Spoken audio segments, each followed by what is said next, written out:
This is the Silver Linings Handbook podcast. I'm Jason Blair.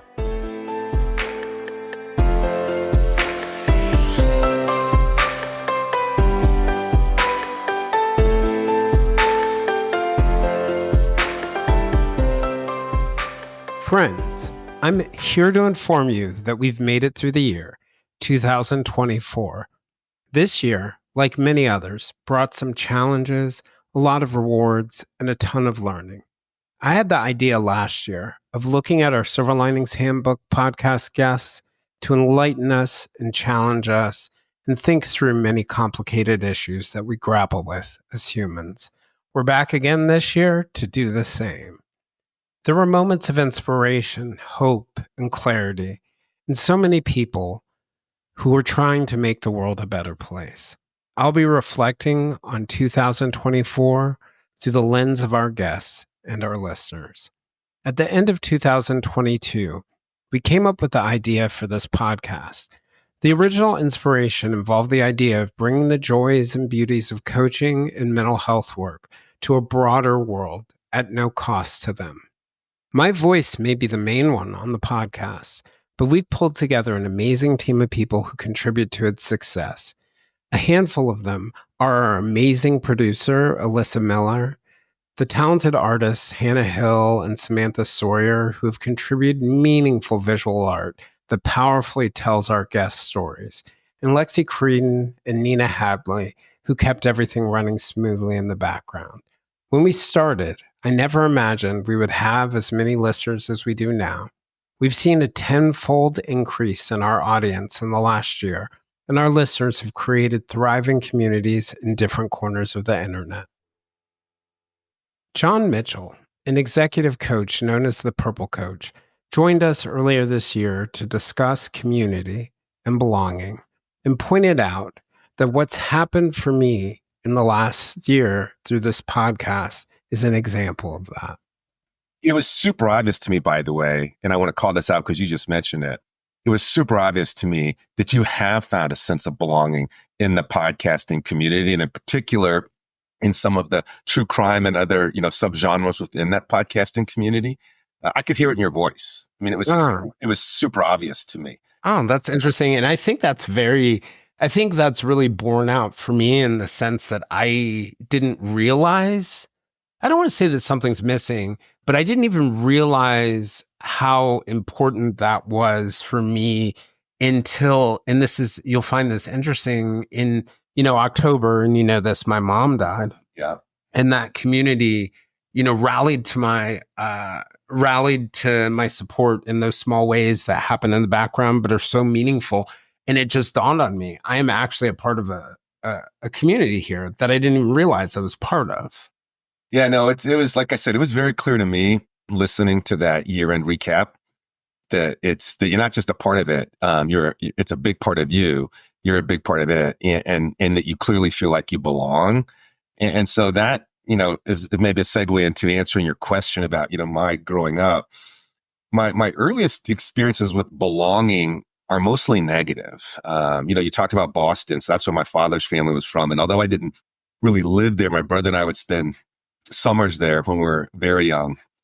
And that was an environment, that I mentioned to you in the past, was in some ways kind of negative for me, in that, my brother and I weren't really accepted there. We were told that we were white kids, or we were Oreos, black on the outside and white on the inside, which in some ways was a fair comment, because to that point of our lives, we had lived in majority white communities every single day of our lives, except for the summers that we might spend, in Roxbury, Massachusetts. And so, well, that was, as a small child, that's very confusing to have people say things like that to you and not understand why in the military environment we were called black kids, and then in, Roxbury we were called white kids or Oreos. That was, very confusing. What wasn't confusing, though, was we both had a sense that we didn't fully belong in that community. And it was interesting because as I got older, so racial communities are an interesting thing when you are a mix of different races. Because as I got older, there was also plenty of times in my majority white communities where it was also very clear I did not belong. And so as a child, imagine how isolating that can be if the community that you primarily live in says you don't belong. And then the community that the majority community says you're part of, and you go to that community, they say you don't belong. That's kind of a tough place to be. Like, where do you belong? Yeah, and it probably almost feels like the only place you belong is with maybe your family or your sibling or... Exactly. Like that nuclear family gets to be, kind of a big deal. And because of our military, lifestyle, we were a nuclear family. We didn't have this giant extended family that we saw all the time. I mean, I had relatives, but they were not living with us in Panama or living with us as we moved around the United States or overseas, to England for high school. And so as a result, that nuclear family was maybe one of the constants around a positive sense of belonging. And, you have siblings, you don't get along all the time. So sometimes that belonging isn't as great as you want it to be. Although I will admit that was one of the places that occurred. Yeah. On the positive side, one of the places where I started to observe things were different was certain sports teams that I played on. So I played soccer, I played baseball, I was a swimmer. And it's not that every sports team gave me a sense of belonging. In fact, the opposite would probably be more accurate. There were some, though, that did. And I started to realize after the fact, I didn't realize it in those moments. I just knew I felt different. But after the fact, I started to realize, something happened there that created that sense of belonging. And as I would look backwards and try to figure out as I aged, what was it? One of the things I realized is, sometimes it was the efforts of one person to understand and embrace difference make all the difference in the world. And sometimes it wasn't one person. Sometimes it was a group of people. Sometimes the entire culture, of an organization or a team might be about, embracing everybody. And therefore it's easy to feel like you belong when, you and everyone else who are very different are all being embraced. But there was other times where I think one individual was making the effort. And we'll probably talk about this later, but that was a lesson for me, is the reminder that like one person can actually make a huge difference in this whole idea about belonging. In January of this year, we turned to our first guest ever on the podcast, Jerry Colonna, an executive coach and former head of a venture capital firm, to talk about community and belonging, a reoccurring theme throughout the year. We came together to talk about his new book, Reunion, which focuses on our longing as people to belong. Jerry and I discussed how accepting and appreciating the differences between ourselves and other people, and how questioning others and allowing ourselves to be questioned are central to finding belonging for ourselves and building a sense of belonging for others. Oh, I love that. I love that. And, what is it, I guess, to connect it back? I think letting go, for example, of the myth of sameness or the myth of meritocracy or the myth of exceptionalism that we hold on so tightly to the United States, to this notion of what this country is about. It's like we can appear so fragile. The ego, the collective ego of this country can feel so fragile that anyone who questions the exceptional nature of the United States is somehow seen as not loving that which is good. And, that dialectical tension is certainly something I've seen for the entirety of my life. Somehow protesting the Vietnam War, for example, was seen as anti-American. And yet, Nothing more loving to America. More loving to stand up fiercely for the right to question the decisions of those in power. It was also a year of calling myself out, as I did in my conversation with Jerry. Well, it's interesting you say that, Jerry, because do you think that part of the reason why we need to have this sense of sameness is rooted in some of our guilt about our past? I take an example of I was in a group of friends, and someone had brought up Bigfoot. And they had made some casual comment about that. And no one else in the group, other than one woman who is Native American in the group, realized, she said it drives her a little mad when people make those kinds of comments about Bigfoot or make jokes about it, because in her culture, and she was Ojibwe, the Bigfoot, Sasquatch, is actually a sacred being that sort of brought them and created their world. And in that moment, for me, I thought that there's so many things that where I need us to feel similar that I end up dishonoring the beauties of our differences. And I wonder whether some element of that for me is I need to feel, or I have some need or some drive to feel that we're all the same, so I can erase in my head the horrible things that I am partially, right? Because I'm not all Black, that I'm partially, or my ancestors are partially responsible for. I think you're hitting upon it. It's hard for me to describe what it is for you, but I think that looking at it purely from the lens of my own experience as a white identifying cisgender male, straight male, I think that guilt may be one of the words. Fear definitely seems to be embedded in that. Fear of the loss of status, fear of the loss of that which my ancestors fought to gain.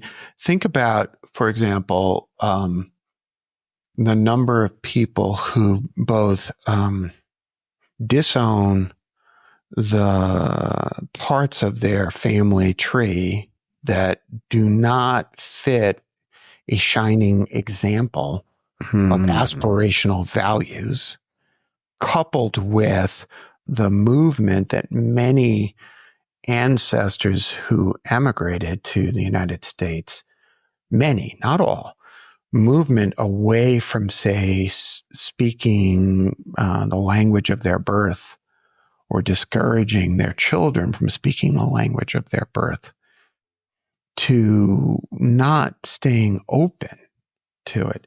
And so I think part of it is shame. Part of it is guilt. Part of it is, I don't know what to make of this. All right. So how did you and your friends react when your friend pointed out about the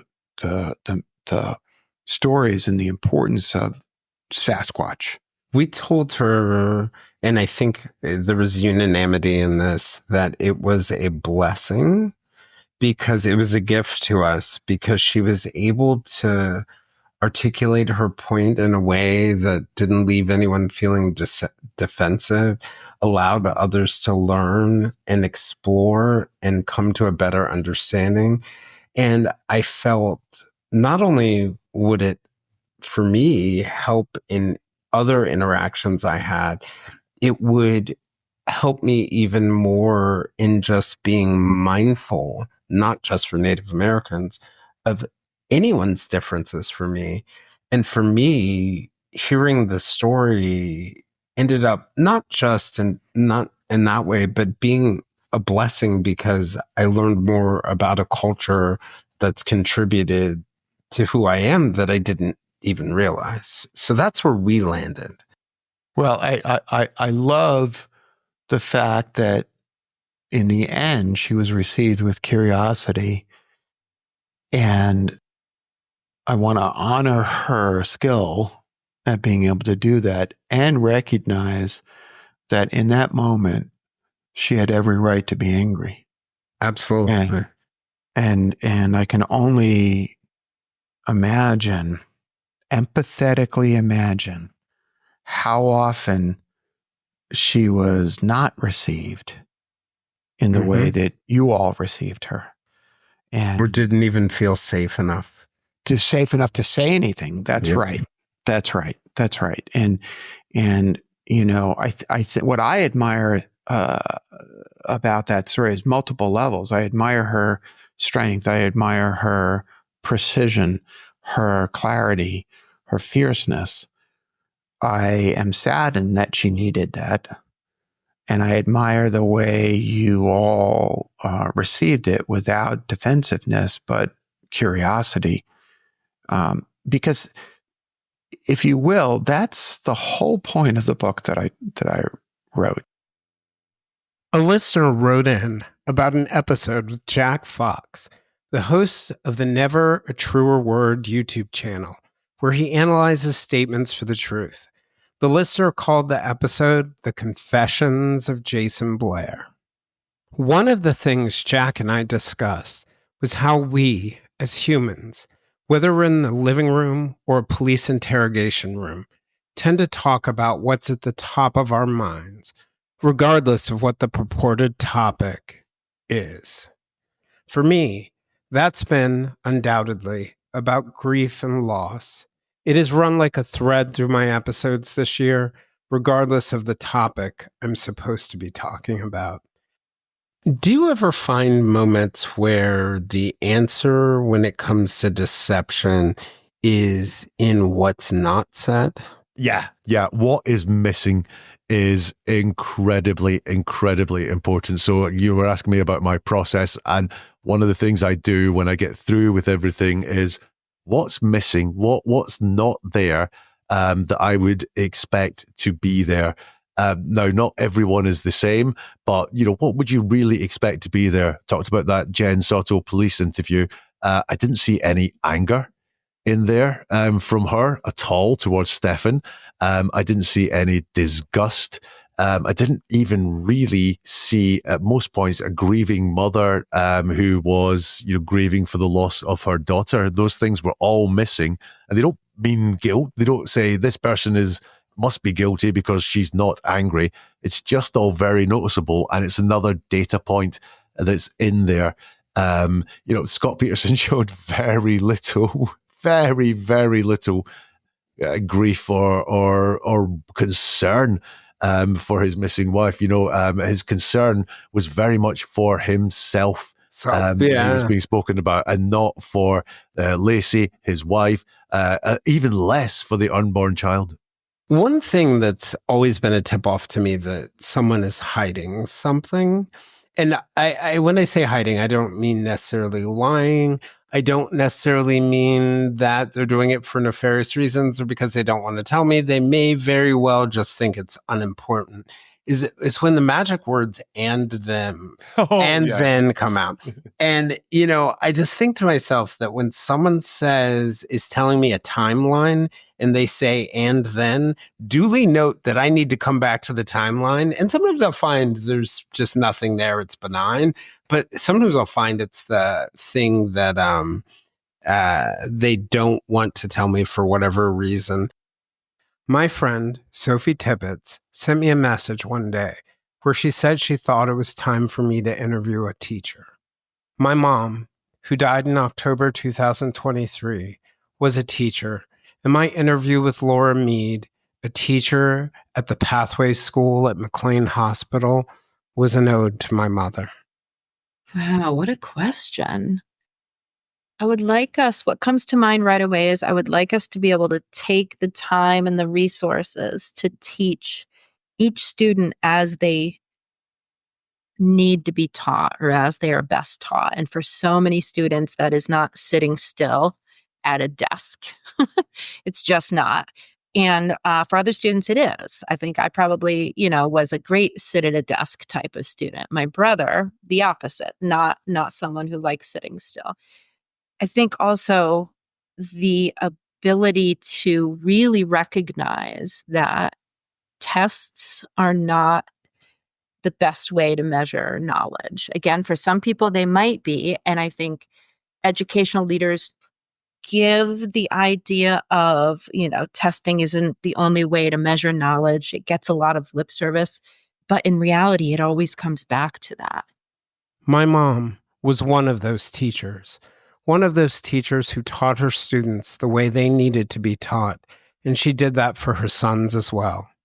Sophie suggested another episode with a ghost hunter, and somehow, yet not surprisingly given the requester, the interviewer, and the guest, Chris Sosi, that turned to a conversation about love and grief. That, in itself, is the perfect ghost story. All by itself, you've made the perfect ghost story, because that is how you end a good ghost story. With the message intended from the ghost arriving in the ear of the person who needed to hear it the most. That's when you construct a ghost story, that's what you're hoping. You're hoping to explain, why has this spirit appeared? What is this spirit's goal? And, again, it's easy for a scientist to point out, the chemical interactions of the brain causing these kinds of responses, but they can't measure thought, nor can they define memory in any other way than, brain activity. And that doesn't measure up. It's important to know that there's a reason why people believe we can conjure spirits. There's a reason why people believe that there are rituals that we can do to express and show our devotion to spiritual entities. And that is because it alleviates pressures and pains and worries within us to do these activities or to experience these epiphanies. Thanks, Sophie. My friends like you and my guests helped me this year with my healing. Alma Thomas was one of them. Alma lost her teenage son to a sudden heart attack, and then, a few years later, lost herself to a stroke. Alma talked about fighting thoughts of suicide and wanting to give up, only to turn it around and begin helping other people heal. Because through it all, I held on to my faith. I held on to my integrity, and that I know that, like Job, and he said, though he slay me, yet will I trust him. So I trust and depend on God for everything, even from the death of my son, which was the darkest days of my life. And I think going through my son's death, standing in a cemetery and watching them lower his body into the ground, helped me go through this stroke, because to me, I had already gone through the worst thing in life that a parent can go through. So it was, I trusted God in that. God showed up for me in that my son was 18 years old and he suffered a heart attack. And most times we don't think about putting our children in insurance, because we want to make sure that we have insurance. So after we're gone, the burden will be less on them. So I didn't have any insurance for my son. And I saw the hand of God, because in 2 days, without a GoFundMe page, without posting anything on Facebook, my friends raised over $10,000 towards my son's funeral. And the funeral director, so many people was calling him and telling him what an amazing young man my son was. We also explored loss, grief, and the search for answers in interviews with nearly a dozen people whose loved ones were missing or who had been murdered. Julie Murray, whose little sister Maura went missing on a rural, desolate road in New Hampshire in 2004, talked about the ambiguous grief of not knowing what happened to her sister. That's a good question. Well, I mean, for me personally, I really just want an answer. I'm still at the stage where we don't know why she went to New Hampshire. We don't know really anything. We don't know a whole lot more than we knew the night that we got the call that she was missing. And so I would like just one answer, and that would fuel me to continue on to get the next answer. Okay. And then maybe we'll find her and then, then we could get justice. And so that's kind of the motivating factor for me. But I do talk about hope a lot, and that's something that is not talked about enough, and how that's all that family members of long-term missing and murdered cases have. That's what motivates us. It fuels us, but it also torments us because, there's some days where you just resign yourself to the fact that you may never know. And you have to come to terms with that. And you have to allow yourself to be okay with that. You might never know, but you're still going to try. You're not going to give up. And sometimes you can see family members just move on and lose that hope. And it's heartbreaking to see and hear. And so something I tell family members is, no matter what, you cannot lose hope. About a month after Maura went missing, who was 21 when she disappeared, about 98 miles north, 17-year-old Brianna Maitland vanished on her way home from work. Her car was found smashed into the back of an abandoned farmhouse. The Murray and Maitland families have supported each other over the years and fought to bring awareness to many missing persons cases.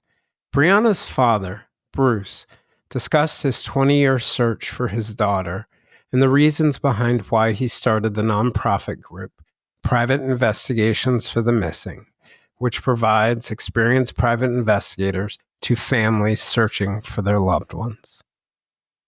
Yeah. The biggest emotional benefit in my mind is knowing someone's out there looking and trying to find her. And that has helped a lot. Families that we help also have gained that. When the cops essentially quit looking, to know that someone else out there that is taking a shot at it and going to go out and see if they can't find or talk to this one or talk to that one. And just the fact that someone's working on something is a tremendous emotional boost. Helps them get up the next day and, keep going forward with their lives. Bill Gilmour, the uncle of Jennifer Casey, who went missing at 24, somewhere between her Orlando apartment and work, talked about how the aftermath of Jennifer's disappearance brought him closer to God, made him recommit to his family, and focus on what's important as he searched for her. Somehow, in losing Jennifer, he found hope. And I'll never forget, I happened to be talking about the situation with Jennifer, just looking for answers. And I made a commitment. I said to the Lord, I am going to start January of 2008 with a fast. And I want to do this because I want to know you better, but I also want answers about Jennifer. And at that very moment, light began reflecting off the pavement. It was right at the grass edge. And so it obviously caught my eye. So I walked over to where I saw the light. It was coming off of this item and so when I bent down, I could see it was this silver pendant. It was a heart-shaped pendant. When I picked it up and turned it over, it had the name Jennifer on it. That moment, I can't even express in words how I felt, but there was this peace. And I looked, and I remember thinking to myself, I can't believe it. You gave me a tangible reason to be hopeful. And so from that point, as soon as I got home, I shared it with my wife, I called my sister, and I ultimately gave that to my sister. And I just thought to myself, from that moment forward, I have been at peace that God has Jennifer's heart. I think that was what he was telling me, was I have her heart. And so whether she's alive or she's not, if he has her heart, then she's protected. Retired FBI profiler Julia Cowley, the host of the Consult podcast, joined to discuss several cases, including her first as an FBI profiler, the 2010 murder of Philip DiMartino, a well-loved San Francisco man who was found stabbed 48 times in his apartment in a case that remains unsolved. His victimology was important, of course. That is one of the most important things we have to take into consideration. We're trying to determine what in this person's life poses a risk to them or who may want to harm them. And with Phil, that wasn't too difficult in terms of like there wasn't a specific person that would want to harm him because he was very well liked, very well respected, had a lot of friends, and he had a great job. He was extremely good at his job and was even going to be getting an award for his performance at his job that he didn't know about, unfortunately. But he was going to get that. And it was going to be a surprise. So, he was found really quickly in terms of he didn't show up for work on a Monday morning, and they went and coworkers said this isn't like him. We talked to Kristen Mittelman, the co-founder of Othram, the forensic laboratory and investigative genetic genealogy firm that's transformed the use of DNA in forensic investigations, about making advances to ensure that cases like Phil's can be solved. We truly believe that it's not justice unless it can be provided to everyone. So we're trying to create the infrastructure to help every case be solved everywhere. So if your case happens to happen in a law enforcement agency that doesn't have a lab at all and doesn't even know what DNA technology is, or your case happens in a big metropolitan area where there are tons of scientists and forensic scientists that are able to extract these samples, we want to be able to help those scenarios equally and just as quickly. We want to be able to work any case, whether you have millions of dollars to spend on DNA testing at your agency or no money to spend on DNA testing, whether the evidence is easy to use and easy to get an answer with, or whether the evidence seems to be intractable because of the low amounts of DNA, the mixture between perpetrator or victim, or like you said, contamination, degradation. 2024 brought an end to the trial of Richard Allen, the man accused of killing 13-year-old Abby Williams and 14-year-old Libby Germain underneath a bridge in Delphi, Indiana. Two guests, Kevin Greenlee and Áine Cain, the hosts of the Murder Sheet podcast, joined us to discuss the aftermath in an emotional episode.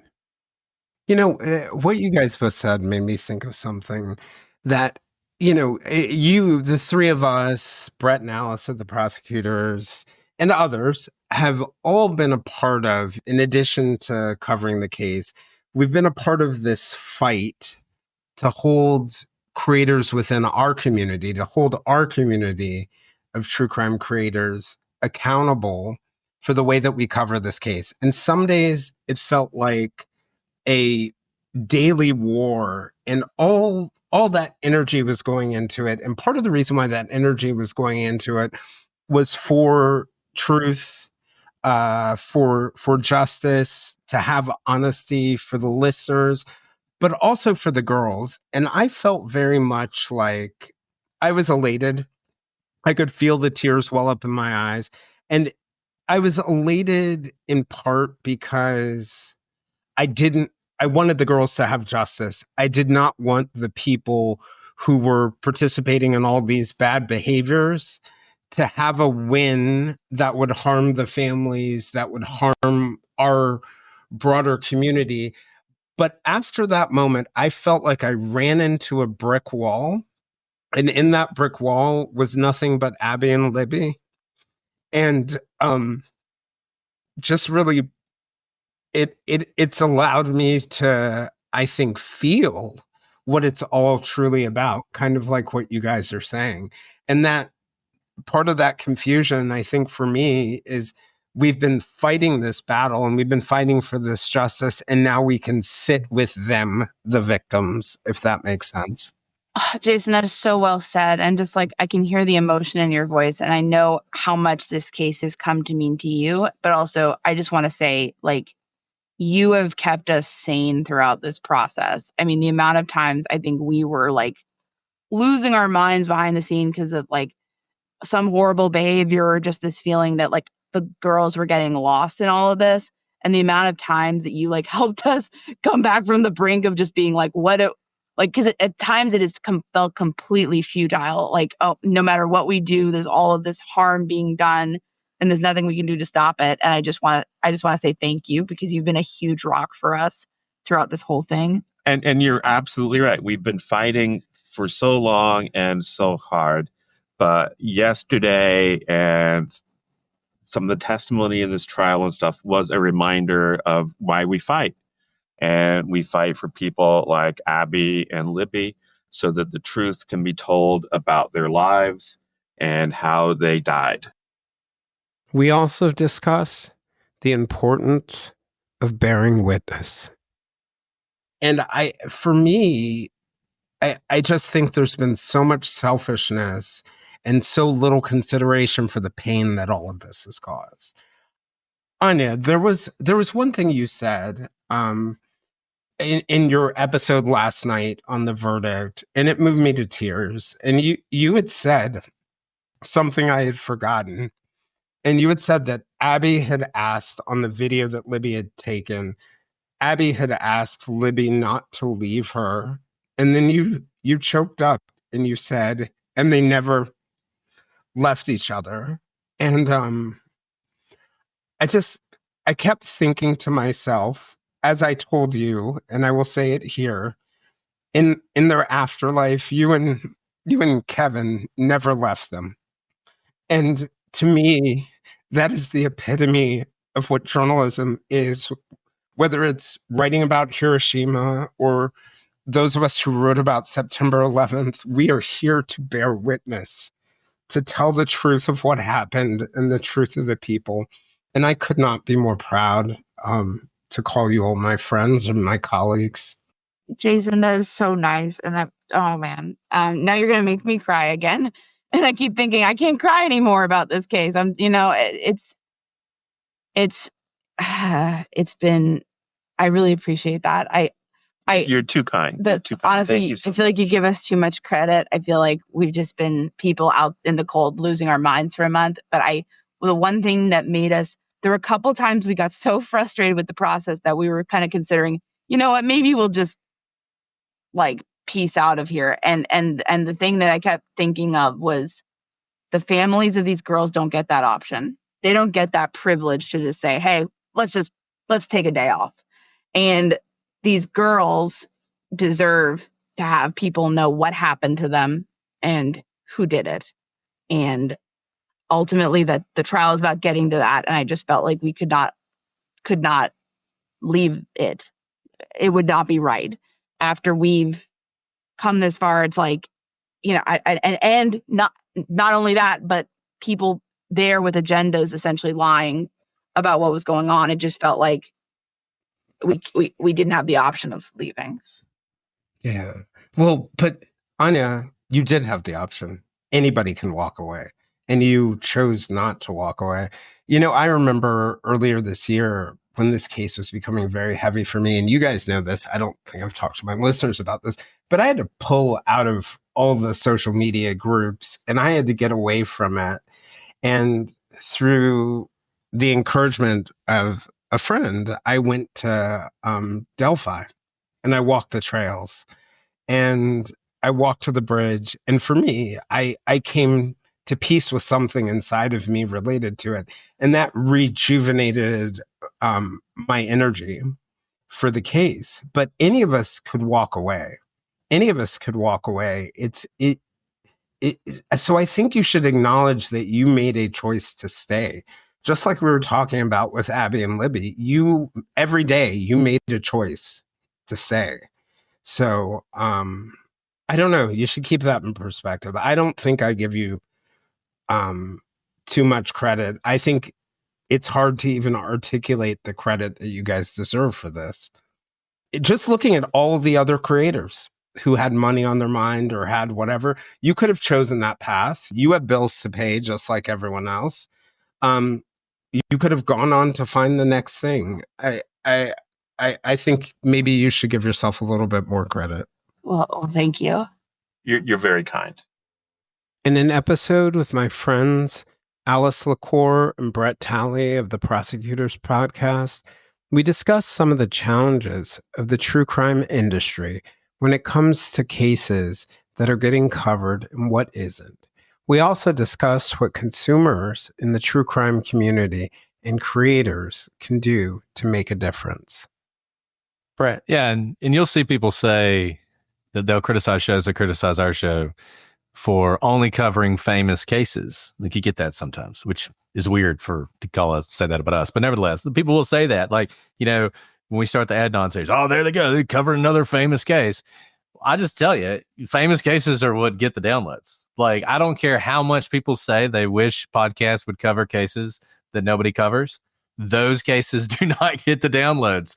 People everybody listens to the same things. They're going to listen to Maura Murray. They're going to listen to Adnan Syed. They're going to listen to West Memphis 3. They're going to listen to those. And when you cover cases that are not as well known, they're not going to. And it just so happens that most of these missing and murdered Indigenous women cases are not well known. There are a few that are more well covered, but frankly, if they're well covered, it's because of podcasts. It's not because of mainstream media. And we've talked about this before.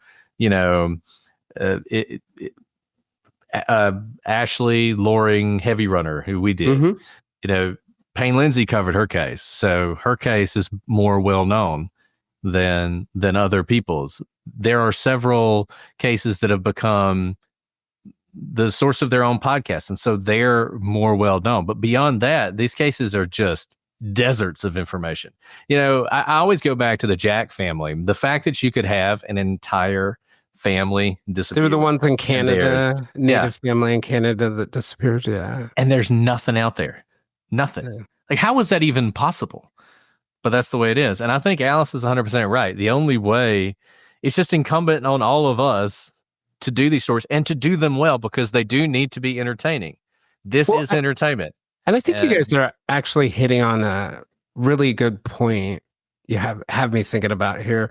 It's that it's really easy for us to criticize the media and say the media doesn't cover those cases. But when you start to ask yourself the question of, well, why doesn't the media cover the cases? Well, we as the general public are not putting our eyeballs, our ears, our attention to these cases. So in some ways, the media is simply responding to as the general public's lack of interest or lack of caring. And I think it comes down to people who, and I don't think it's just people who don't look like us, because sometimes it's people who don't have similar experiences to us. And, it just makes me think, like, even for myself, like, making that effort to pay attention to things that are different than me is so valuable. And it's also my vote, right? It's my vote with the most valuable thing you have. No. And I think taking it all the way back to the beginning of the conversation to kind of make it full circle is, I think we've lost creativity in a lot of media, because these stories, if you just take a moment and look at them, they should be grabbing us. They should be interesting to us. But I think we are so used to the shock factor or whatnot that we want the same trope. And so, the thing that you should get from me and Brett's backstories is we are so similar, despite what we may look like physically or on paper. Our stories are shockingly similar for being very different people. And I think that's the key to, as Brett was saying, making these stories relatable and entertaining, right? They may, on the surface, you may think, what do I have in common with, murdered Indigenous women in Canada living here in the United States, living a cushy life, having never encountered that sort of a lifestyle. Well, you know what? A good storyteller can show you how we have so much more in common than we don't. And so that's like a call to action for all the content creators is there is a story there. Are you good enough of a storyteller to make it relatable and then make people take notice? Because there absolutely is a thread of humanity across all of us. That's why true crime is entertaining, is because it's actually all of our own stories that we're seeing in other people's lives, even if they look different from us. Jim and Nichole Schmidt lost their daughter, Gabby Petito, to a murder committed by her boyfriend in 2020. Jim and Nichole have poured their hearts into fighting against domestic violence, educating people, and bringing awareness. They focused on how you can help those who are suffering. I think just reminding, if you have this feeling that something's going on with a friend or family member, or if you're not sure, or you hear them say things or they're acting a certain way, and you don't want to, ask this question straight out, are you being abused? Because that's a hard question and they're probably not going to answer it. They might get mad at you, whatever. You just be that good friend and remind them, just like you said, hey, just so you know, if you ever need to talk to me about anything, I'm here and you can never tell me anything that I would judge you for. Just being that open, good person for them, that safe person. And they might not open right away, but eventually they might use you as the person to come to. And that's important to have someone. And Jim and Nichole brought a message of having greater levels of compassion for those being abused. Yeah, she's spot on. I think the number is something like the average is like 7 times before most are able to leave, and for all those reasons we discussed. But more times than not, they're either fighting for their own life to stay alive because they know how to navigate sometimes the abuser to either lessen the impact. It becomes their normal, honestly. Or they're just not in a position, it knows no socioeconomical boundaries, no race, right? Religion, it doesn't matter. Like, everybody's affected by it.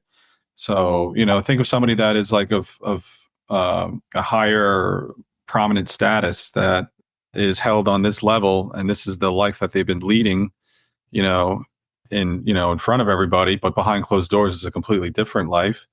And now, they need to leave, and then everybody loves the abuser. He's a great guy.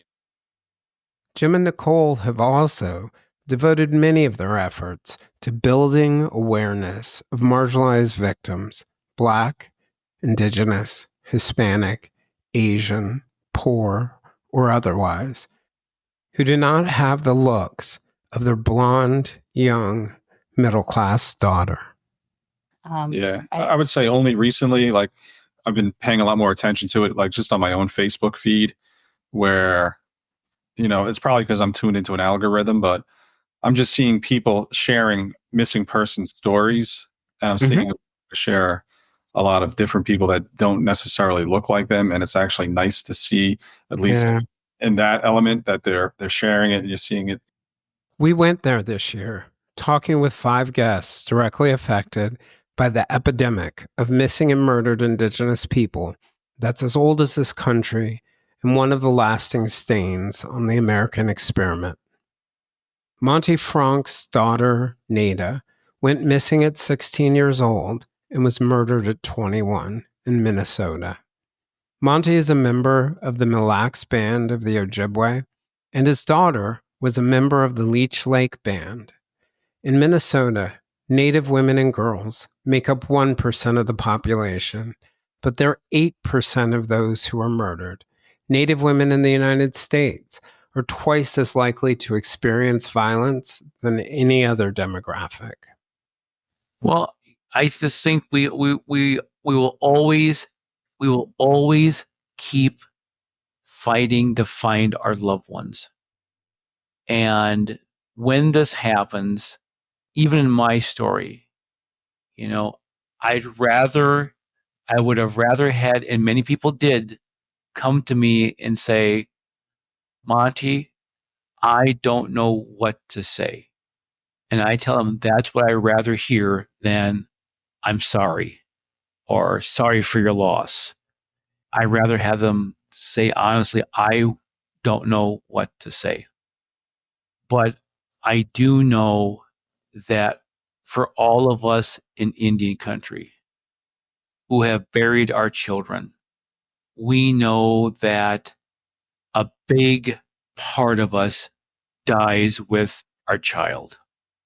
And I know I will never be the same Monty, from May 26, 2 years ago.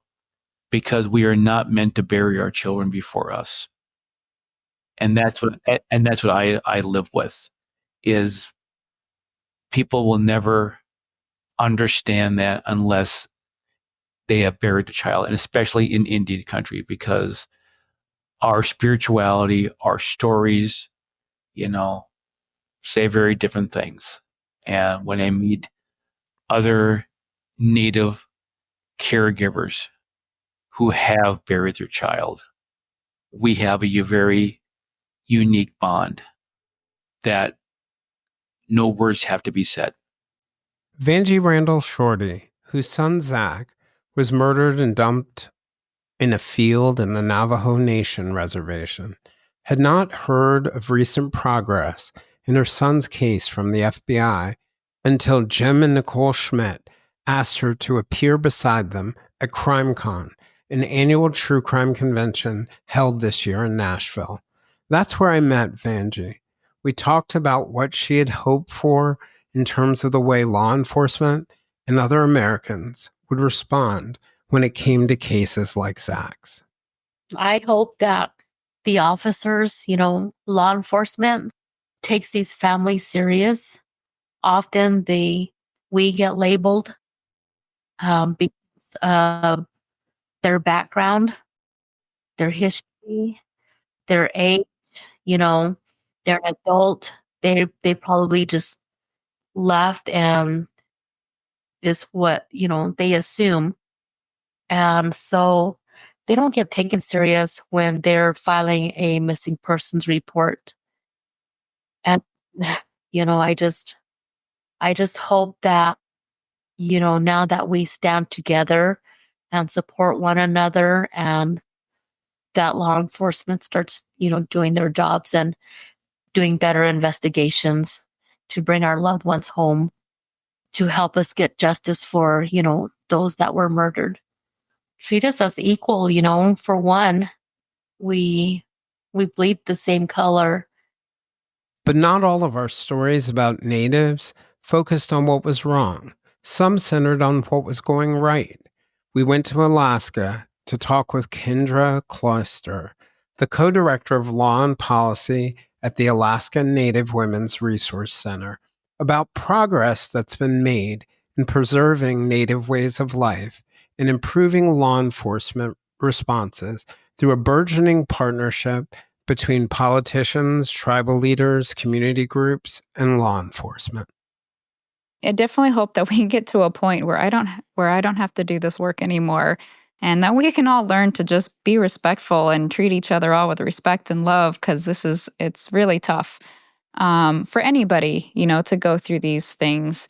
But I think what's happening is, we've seen in the media, we've seen in the data where Indigenous people have gone missing in that regard. Those cases are not being, blown up to the national level. You're not hearing about it. We've known, for many years that this has been an issue, and it just hasn't been talked about. It hasn't been talked about in the media. And it really wasn't until we had some data and numbers to show, like, hey, Indigenous people actually are going missing and being murdered at a higher rate. And so we had to really start collecting that data. And if you saw from the Urban Indian Health Institute, they put out a report, which I think really helped jumpstart. And folks out of Canada were doing some reports as well. And it's really helped put this issue on the map of saying, like, this needs to be addressed and needs to be addressed now. Antoine Truer, the son of a Holocaust survivor and a Leech Lake band of the Ojibwe tribal judge, who's now a scholar in Ojibwe history and language, talked with us about what we can learn from that rich culture. He also talked with us about his hopes and his dreams. Well, I have a great many hopes and dreams. I think in many ways, the language and culture revitalization work I've devoted my life to, and the diversity, equity, and inclusion work I've devoted my life to, those sorts of efforts are feeding a broad dream of healing some of the greatest hurts that humans have visited upon one another. And I believe it is possible for us to obtain healing as individuals, communities, societies, and even nations. But it's going to take all of our collective effort to get there. As far as a message to Native people traveling in this world is a beautiful place. It's got dangerous parts too. But I think that travel, learning, reading, they are inimical to all of the oppressions that are out there. And I encourage people to do it. You learn so much from all the people that you bump into and all the learning opportunities that you get. Take advantage of every one of them. And it will not just help you see the world differently, it will transform you. And the transformation will be worth all the effort.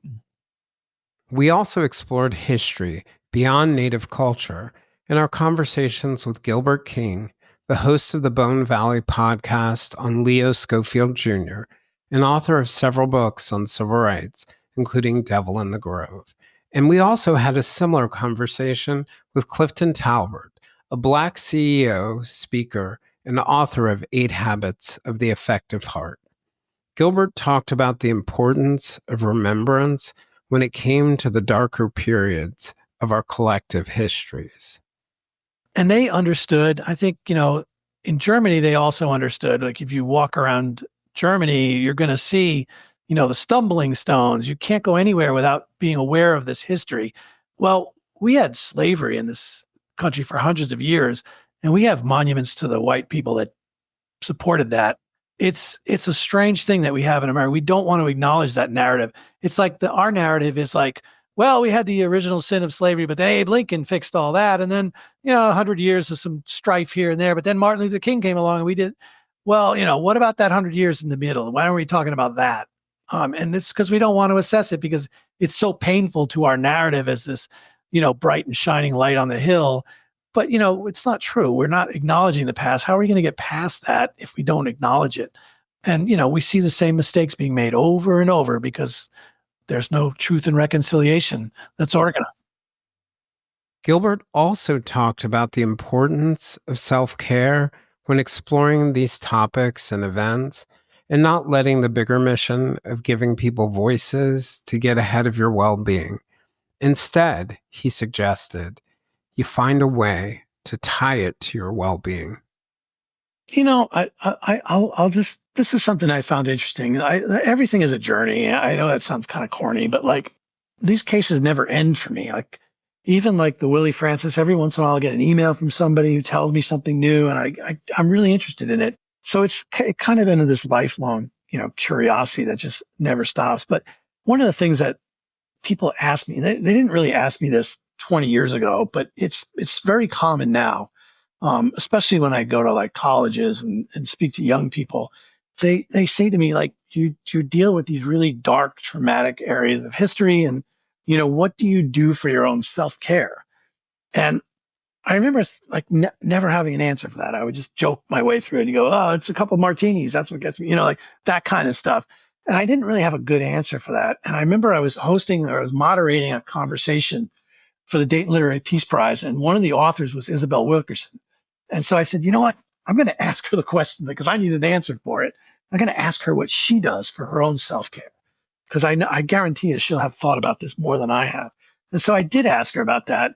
And I just thought she just gave me the greatest answer in the world. And this one I've just absolutely stolen from her. I give her credit for it.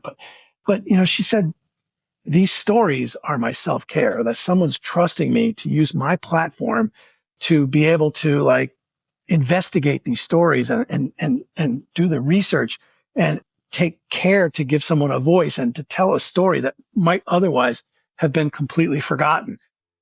Clifton, who grew up poor and Black on the Mississippi Delta at a time when he and his family members were still picking the cotton fields, talked about well-being and tied it back to belonging, community, and family. It's almost comes to a time of redefining ourselves beyond the stuff of ourselves. And, I don't want to go back, my family or friends, to a shotgun house. but I remember the love that was in that house. I want that love to be packaged. That was one thing that mostly the women of the South would do when a relative would move north or go out west or whatever, or to the East Coast. They would always quilt them a quilt. I mean, it was just like a prized possession. It was just like part of an estate. We're sending you your quilt.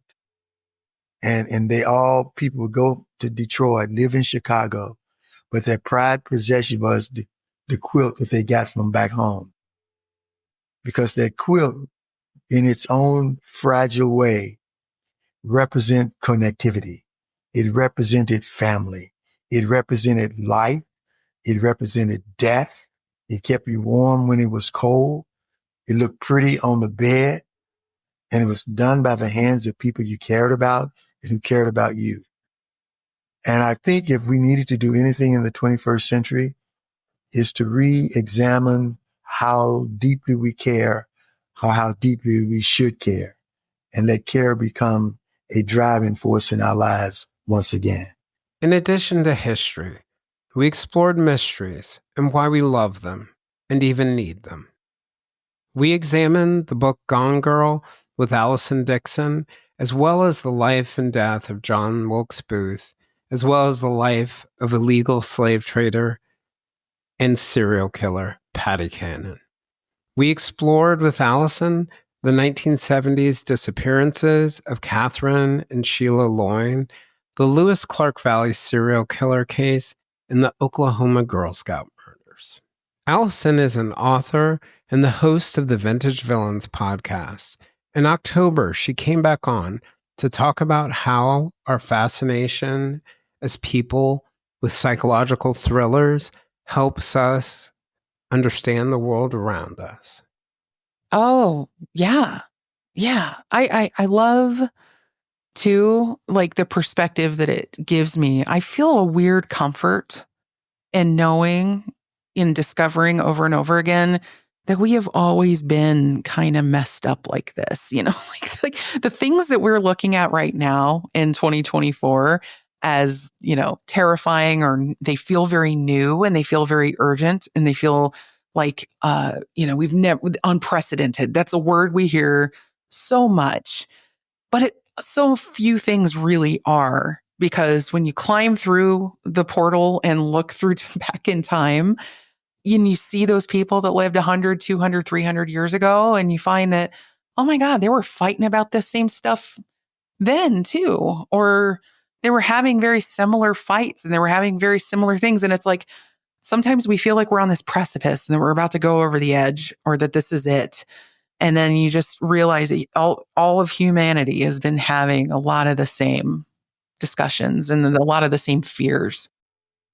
Brett Talley, the co-host of the Prosecutors podcast and a Bram Stoker award-winning author, came on to talk about why we love mysteries and how our relationship with mysteries may be much more about the journey than the ending.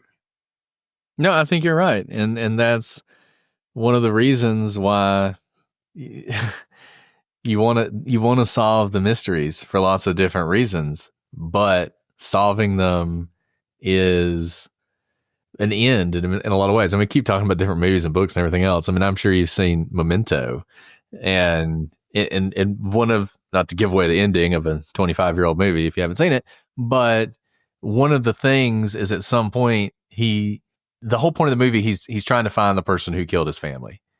And you realize at some point that he found them and he avenged his family.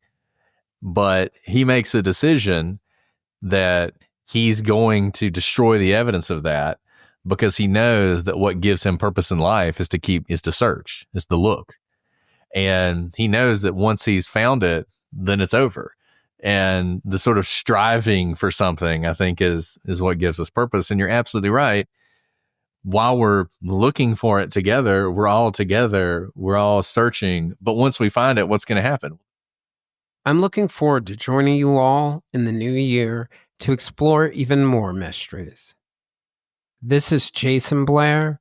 This is the Silver Linings Handbook podcast. We'll see you all again next year.